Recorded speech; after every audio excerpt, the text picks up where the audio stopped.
My golden twin got our parents to cut me off after her affair-fueled divorce because I stayed friends with her ex she cheated on. Now, after 3 years of silence, they showed up at my workshop to ask if I'd pay for her luxury wedding to the same guy she cheated with. Still no apology.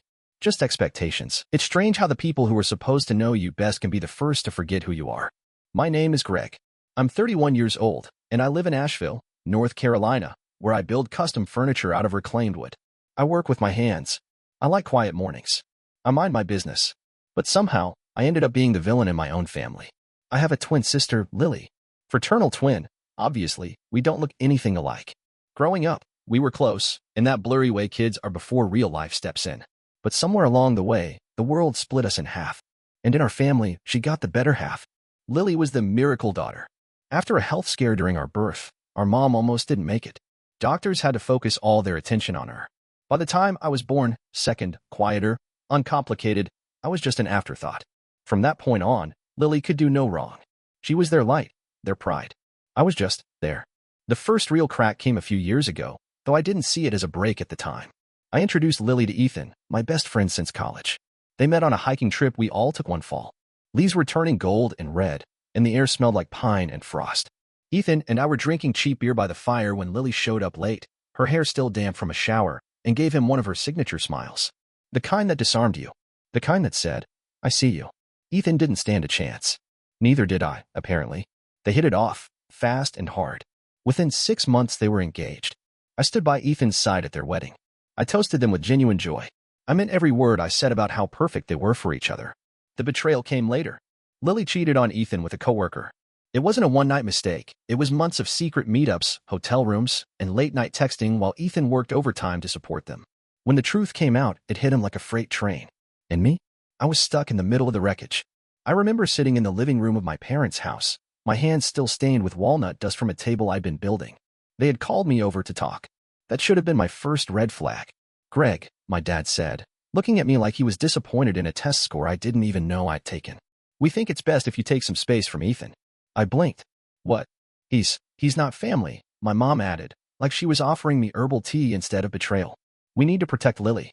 Protect her from what? I said. From being reminded she blew up her marriage? From facing someone who actually loved her? They exchanged that look married couples have after decades together. The one that says we've already agreed on this. My dad cleared his throat. It's about unity. We're a family. Ethan isn't.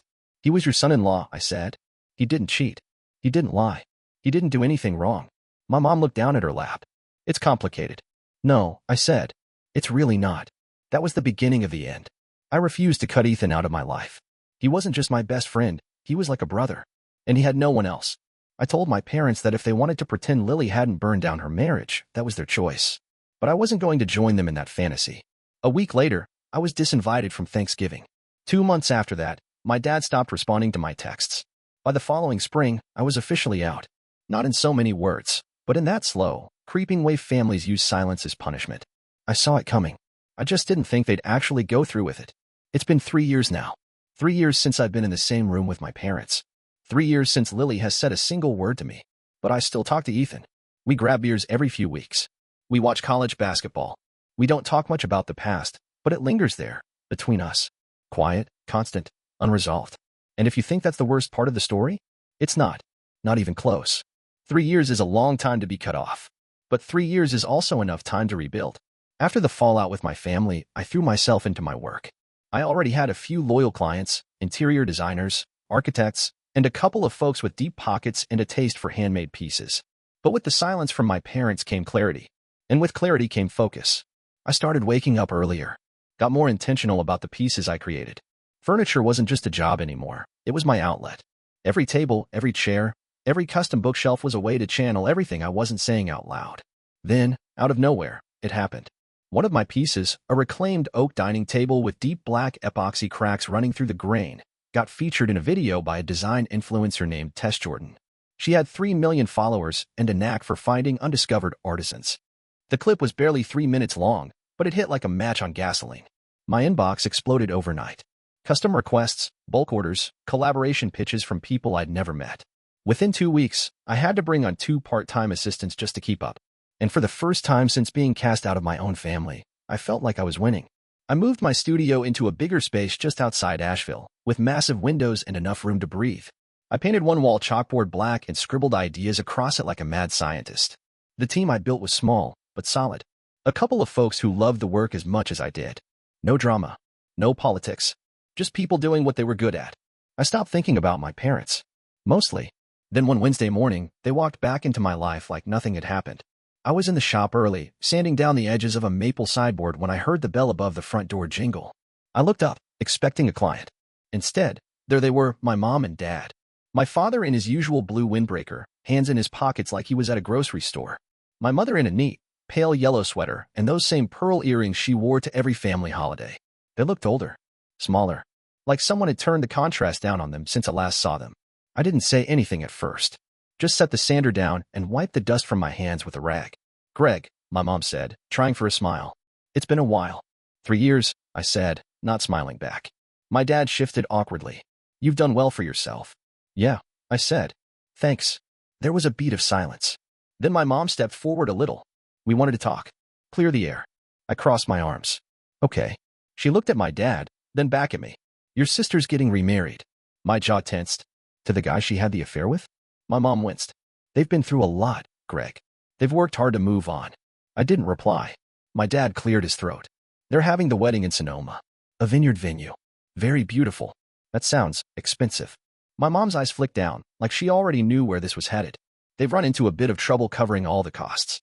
I stared at her. "Are you serious right now?" She blinked like I'd hit her with cold water. "We were hoping you might be able to help." "Help?" I repeated, just to hear the word in the air. "As in, pay." My dad jumped in. "Just a portion. The venue's reserved. But they're short. Around 80,000. I laughed. I couldn't help it. It just burst out of me, loud and sudden and completely humorless. My mother flushed. "Greg, we know it's a lot. But you've had some success, and Lily cheated on her husband," I snapped. "On my best friend. You both told me to cut him out of my life for the sake of family unity. Then you disowned me when I didn't. And now, you're here asking for 80 grand for her vineyard wedding?" My dad's jaw tightened. "You don't have to be hostile." "I'm not hostile," I said. "I'm just stunned." My mom opened her mouth to say something else, but I raised a hand. "You came here for money. Not for me. Not to apologize. Not to ask how I've been. Just to see if the prodigal son made enough cash to bail out his golden sister's big day." She didn't deny it. Neither of them did. That silence was all the confirmation I needed. "Well," I said finally, stepping back toward my workbench. "There's the door." "Greg," my mother started. "Tell Lily I said congrats," I cut in, already picking up the sander. "And if she wants a gift, she can check Etsy like everyone else." They stood there for another second, probably expecting me to change my mind. But I didn't. Eventually, they turned and left. The bell above the door jingled again, soft and hollow. I didn't watch them go. I didn't follow them outside. I just turned on the sander and went back to building a life they'd already decided I didn't belong in. 2 days after they walked out of my shop, I got the text. It was from my father. "You broke your mother." That was it. 4 words. No punctuation. No apology. No recognition of what they'd done. Just blame. Like always. I stared at the screen for a long minute. Then I set my phone down, grabbed a chisel, and went back to carving out a dovetail joint like my hands could outrun my thoughts. But they couldn't. Not this time. That night, I didn't sleep. I sat on the edge of my bed, replaying the last 10 years in my head. Every time I'd stayed silent, every time I'd put my head down and taken the back seat. Every time I'd played good son, while Lily got all the applause for simply existing. The next morning, I called them. My mother answered on the second ring. "Greg," she said, her voice fragile, like she wanted me to hear how tired she was. "I didn't expect to hear from you. I didn't call to comfort you," I said plainly. "I called because I'm coming over. I want to say a few things face to face. And you're going to listen." There was a pause. "All right," she said quietly. I showed up at their house that afternoon. It looked the same as always, perfectly trimmed lawn, spotless porch, potted flowers blooming in unnatural symmetry. It was the kind of house where everything looked nice but nothing felt warm. My dad opened the door. He looked wary, like I might throw a punch. I didn't. I walked past him and into the living room. My mom was sitting on the couch with a tissue in her hand like she'd been prepping for a performance. "I heard you've been crying," I said, standing in the center of the room. "So let's talk about what that's really about." "Greg," she started. "No," I cut her off. "I'm talking now." They both went still. "For 31 years, I said, you've treated Lily like she hung the moon. And me? Like I was the consolation prize. The spare. The extra." "That's not true," my mom whispered. "It is," I said. "You made it true. You turned her mistakes into misfortunes. You turned her betrayals into bumps in the road. She cheated on her husband, my best friend, and you still rallied around her like she was the victim. She was going through a lot, my dad said. Ethan was going through a lot, I snapped. He lost his marriage and his family in the same breath. And you wanted me to cut him off so Lily wouldn't feel guilty. Like her guilt was something we all needed to protect. Greg, please, my mother's voice trembled. No, I said. You need to hear this. I stepped closer, my voice low and even. When I said no to your $80,000 request, it wasn't about the money. I could have written the check. But why would I? Why should I bankroll the wedding of the woman who shattered someone I love and never once said sorry? My father's eyes hardened. You're holding a grudge. No, I said. I'm holding a boundary. There's a difference. The silence stretched for a few seconds before I kept going. You disowned me because I wouldn't betray my best friend. You punished me for choosing loyalty over convenience. And now you're here, playing the victim, because I wouldn't fund another one of Lily's dreams. You don't understand, my mom whispered. She needs support. She's struggling. And I did, I said. I supported her. I introduced her to Ethan. I stood by her at the wedding. I even defended her when the cracks first started showing. But I'm not doing it again. I'm not cleaning up after her anymore. My father stood up. You're being cold. You think this makes you strong, but it makes you small. That did it. I stepped in closer, looked him straight in the eye. No. You know what makes people small? Playing favorites. Picking one child and discarding the other. Telling your son to abandon his friend because it's easier than facing your daughter's mistakes. My mother's eyes welled with tears. You don't mean that. I do, I said. I meant it the day you chose Lily over me. And I mean it now. She broke then, sobbing into her tissue. My dad put a hand on her back, looking at me like I'd just kicked a puppy. You see what you've done, he said. You broke your mother. I stared at them. Two people who had spent decades pretending their silence was love, that their favoritism was guidance. And now they were crumbling because I finally stopped playing along. No, I said, turning to the door. You broke her. You did that. When you built a house with only one seat at the table and made the other kid eat in the hall. Neither of them said anything as I walked out. And this time, I didn't look back. It was a Thursday morning, a little before 10. I had just pulled on my apron and flipped the lights in the back workshop when my phone rang from an unknown number.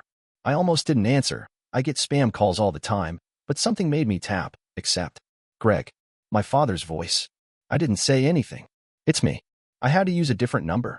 I figured you blocked us. I didn't confirm or deny it. I'm outside your shop. That got my attention. What do you want? I asked, already stepping toward the window.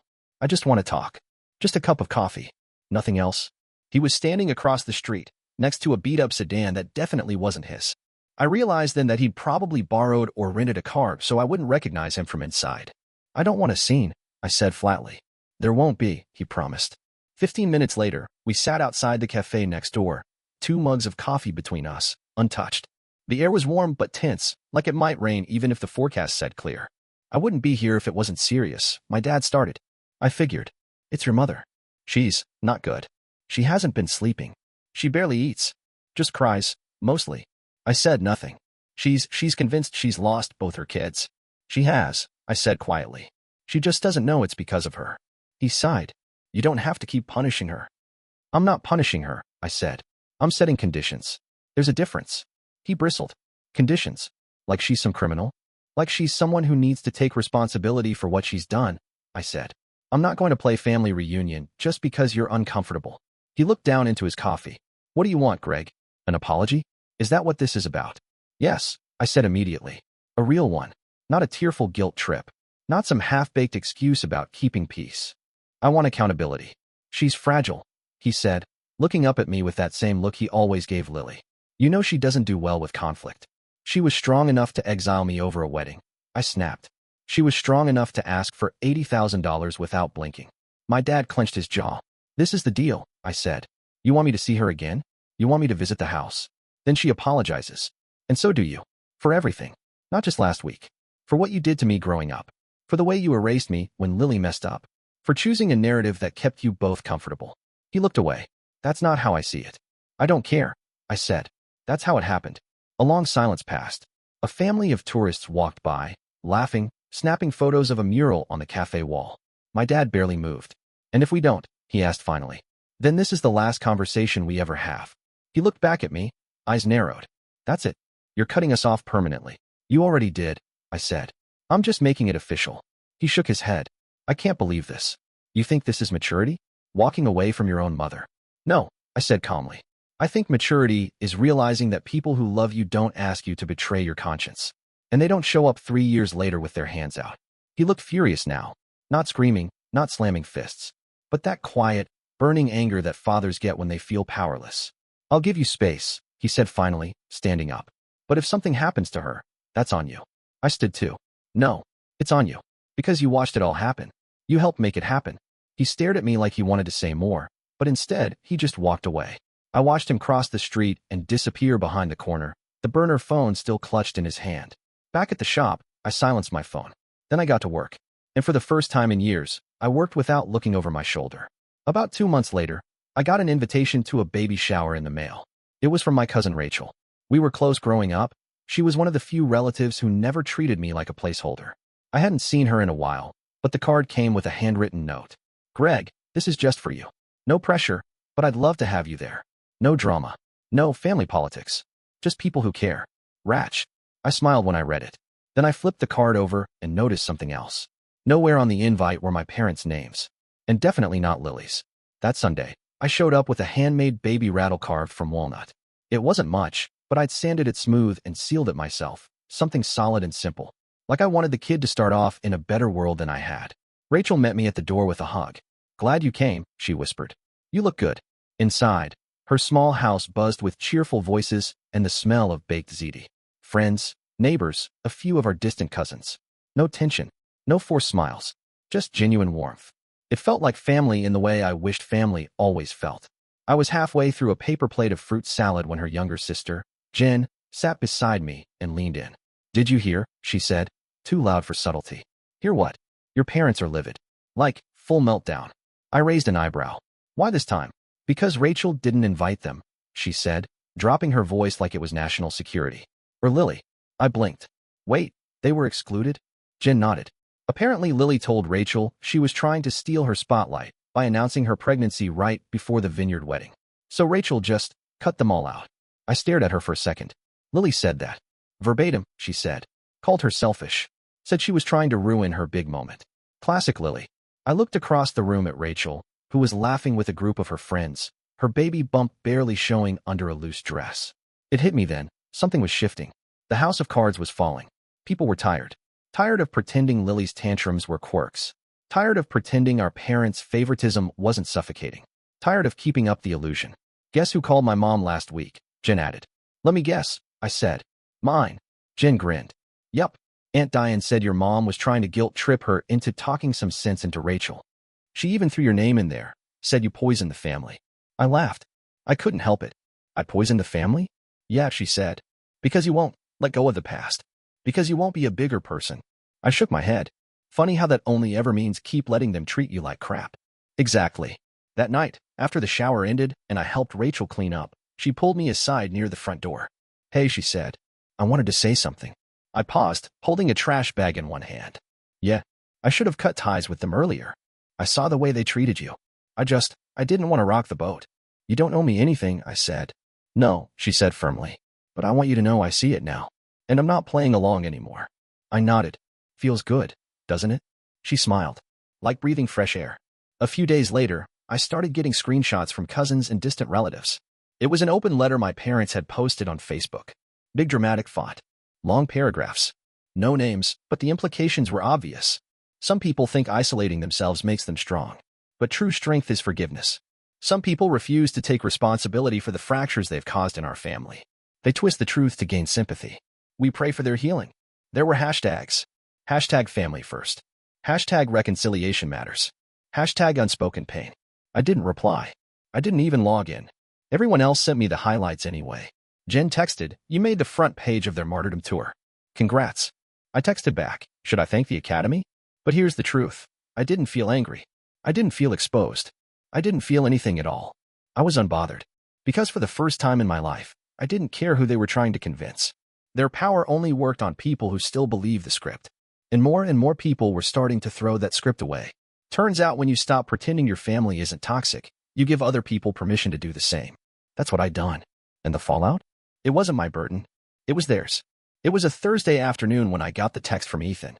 Guess who just got uninvited from Lily's wedding? I blinked at the screen for a moment, reread it, then leaned back in my shop chair and grinned. Your parents. I replied. His response came in seconds. Bingo. Her Highness is pissed they can't pay the remaining balance. Groom's family's footing the bill now. Venue got downgraded to a rustic barn. I let out a quiet laugh. Not because I enjoy seeing people struggle, but because it was poetic in a way only real life could write. After months of acting like I was the problem, like I was the selfish one, like Lily was the prize we should all be grateful to orbit, she turned around and did to them exactly what they did to me. Tossed them aside when they were no longer useful. I hadn't even thought about the wedding since they came to my shop asking for money. But apparently, their perfect vineyard fantasy had unraveled fast. Turns out the groom's family, some tech money from Atlanta, wasn't keen on being asked for extra cash at the last minute. So Lily had to scale back. No vineyard. No strings quartet. No imported roses. Just a barn venue with folding chairs and a budget DJ who probably uses Bluetooth and vibes. Ethan and I met for a drink that evening. He showed up in his usual worn flannel, looking more amused than bitter. I got the news from Jenna, he said, sipping his beer. She's still friends with one of Lily's bridesmaids. Why would she uninvite her own parents? I asked, knowing the answer but wanting to hear it anyway. They told her they couldn't pay. She flipped out. Said they embarrassed her. Apparently, she called them deadweight. I shook my head. Well, she wanted to save face with the groom's family. So she blamed them for the downgrade. We sat in silence for a second, the bar humming around us. Do you feel bad? Ethan asked. I thought about it. Really thought about it. I don't know if bad is the word, I said. But I feel something. Relief. Clarity, I said. Like, maybe I'm not crazy. Maybe I wasn't the one tearing the family apart. Maybe I just pointed out the tear. Ethan nodded slowly. You told them they raised two selfish kids. And now here we are. Yeah, I said. I got exiled for telling the truth. And now the truth is calling them collect. I found out later from Rachel that my parents were devastated. My mother cried for 2 days straight, according to someone who still speaks to her. My father, apparently, hasn't been able to look anyone in the eye since. They didn't go to the wedding. Didn't even get a photo. Lily didn't even send them a thank you card. She posted a single picture online, her and the groom in front of a hay bale backdrop, and wrote, Surround yourself with people who lift you, not people who weigh you down. Brutal, but also exactly what they taught her. When you raise a child to believe they're untouchable, don't act surprised when they walk right over you. So yeah, I felt something. Not pride, not vengeance. Just peace. I didn't have to do anything. I didn't have to argue. I didn't have to beg to be seen. The truth showed up all on its own. It didn't knock. It walked right through the front door with dirty boots and called everyone out by name. And all I had to do was stay out of the way. That night, I closed the shop late, packed up my tools, locked the door behind me. The air outside was cool, quiet. I looked up at the sky, clear, moon hanging low. For the first time in a long time, I didn't feel like I was waiting for something to change. I just felt done. In the best possible way. It was Rachel again who tipped me off. I was cleaning up the shop late one evening when her name flashed on my screen. Rachel, hey, you sitting down? I wiped my hands, texted back. Me, always. What now? Her reply came fast. Rachel, Lily's cheating again. This time with some guy from her job. Different company, same pattern. I stared at the message, feeling that old, familiar mix of disbelief and complete lack of surprise. Because of course she was. Of course she didn't change. Of course she wasn't done wrecking things that didn't belong to just her. Apparently, the new guy worked in marketing. Late meetings, strategy dinners, out-of-town conferences that conveniently never appeared on the calendar until the day before. Rachel said the whispers started a few weeks after the wedding. By the time the groom's sister noticed Lily had blocked her on social media for asking too many questions, it had turned into an open secret. That marriage? It was less than 18 months old. The groom, James, or maybe Jason, I honestly couldn't remember, was already living with his parents again. The official story was that they were taking space. But anyone with 2 brain cells and a copy of Lily's relationship history knew what that meant. The next day, Ethan stopped by the shop. He had that look on his face, the one he used to wear when he was married to Lily, the one where he knew what was coming but couldn't stop it. I said as he walked in. Yeah, he said, sitting on a stool near my workbench. I figured you would. Neither of us spoke for a moment. I kept planing down a slab of ashwood. He watched quietly, elbows on his knees. She really doesn't change, he said finally. No, I said. She doesn't. He looked tired, like the whole thing had reopened wounds he thought were scarred over. I feel bad for the guy, he added. Her new husband. He tried to impress everyone. Bought her that stupid gold SUV. Did everything she asked. I didn't say anything. I didn't need to. I'd seen it all before. We both had. She ruins things, Ethan said quietly. That's what she does. She gets bored. Then she lies.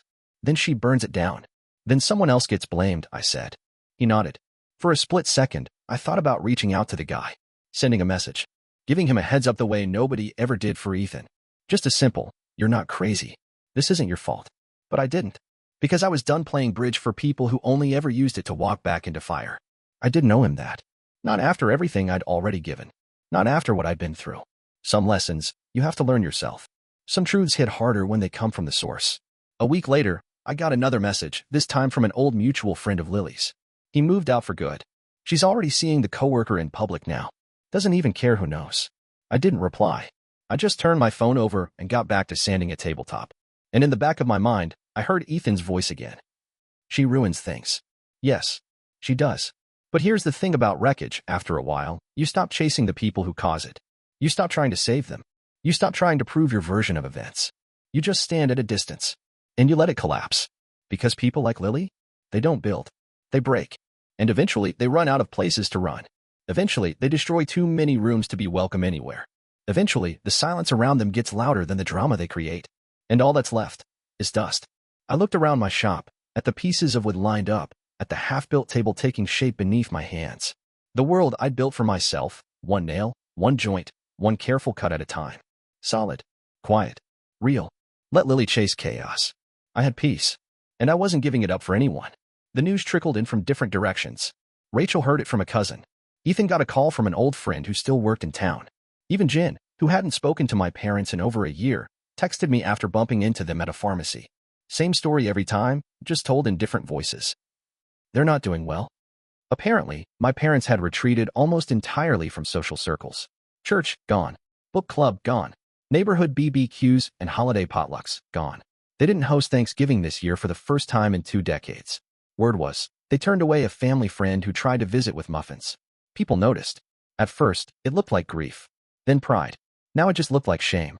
I got a clearer picture one afternoon when I stopped at the hardware store. I was checking out when a guy from their church, Mr. Kessler, spotted me near the paint aisle. He hadn't seen me since the family fallout. "Greg," he said, shaking his head. "Heard you were doing good. Your shop's gotten real popular." I nodded. "It's going well." He hesitated, then said it. "Your folks. I don't know what happened, but it's like they've disappeared. Your mom used to organize the Thanksgiving food drive. This year she didn't even answer the call sheet. Are they okay?" I shrugged. "They're surviving." He looked at me for a long moment. "They don't seem like the same people." "Maybe they never were," I said quietly. I walked out without buying anything. That night, I sat on my back porch with a beer in one hand and my dog at my feet, staring up at the trees while dusk settled around me. I thought about what it meant to be alone. How there's a difference between solitude and isolation. One is chosen. The other is earned, bit by bit, with every cold shoulder and careless choice. They had earned theirs. For years, my parents tried to rewrite the story of our family. Painted Lily as the misunderstood golden girl, me as the difficult son, and themselves as victims of bad luck. But now that the narrative was collapsing, they had no one left to perform for. And no one left to listen. People reached out, sure, tried to help. But my parents didn't want help. They wanted a return to the way things were. That wasn't coming back. I got confirmation from Rachel a few days later. She stopped by the shop with some tea and banana bread and sat on the workbench like she used to when we were kids sneaking candy from Grandma's kitchen. "They're sad," she said after a long pause. "Sad or sorry?" I asked. She gave a small smile. "I don't think they know the difference." I nodded. "Yeah, that checks out." She looked at me. "Would you go see them? If they asked?" I leaned back on the stool, thought about it. "No," I said. "Not unless they're ready to tell the truth." "What if they never are?" "Then they stay where they are," I said. "In the house they built." Rachel didn't argue. She just passed me the banana bread and told me it was homemade. Real cinnamon, not the cheap stuff. I bit into it, and we sat there in silence. The kind that doesn't hurt. The kind that feels earned. There's something weirdly calming about watching people unravel from a distance. Not because you enjoy it. Not because you wish them pain. But because for once, it's not your fault. It's not your burden. It's just consequence, arriving right on time. That's what isolation looks like when you're the one who caused it. It looks like missed birthdays and empty seats at holidays.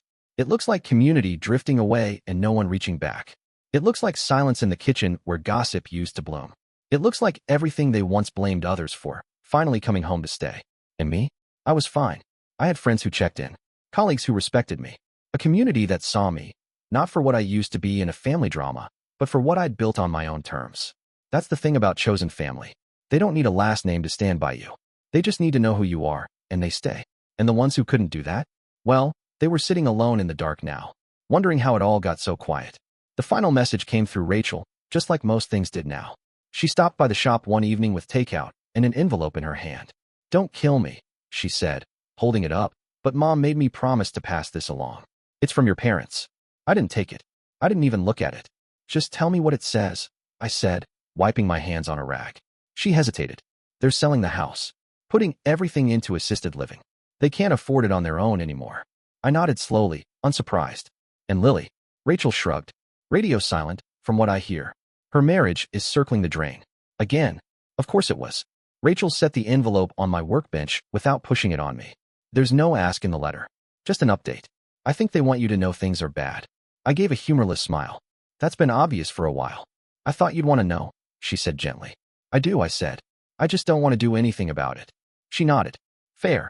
After she left, I sat alone for a while, just staring at that envelope. I didn't open it. I didn't need to. I already knew what it would say. Some careful wording about how life has become challenging, some mention of missed connections and hopes of reconnection. Maybe even a line about the value of family in hard times. But none of that mattered. Not anymore. I picked up the envelope, walked to the back of the shop, and dropped it in the trash without opening it. Then I pulled out my phone. There was a text from another relative, someone I hadn't spoken to since before the fallout. "Your parents are moving into a place off Route 9. Pretty barebones.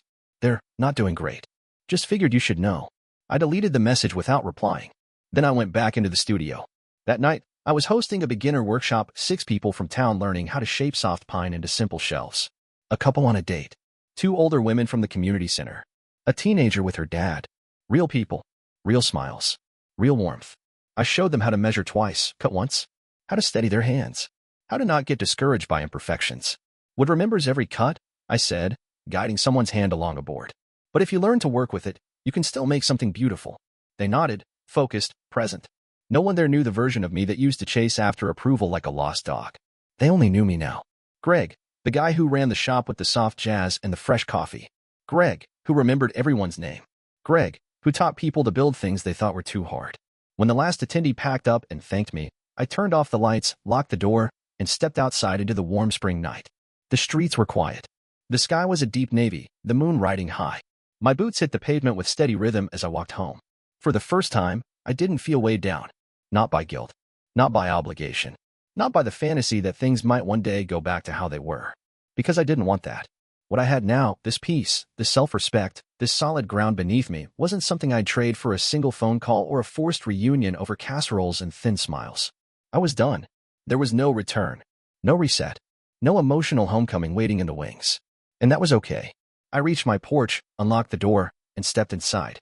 Behind me, the night closed softly, like a book you finally finish reading. And for once, I didn't look back.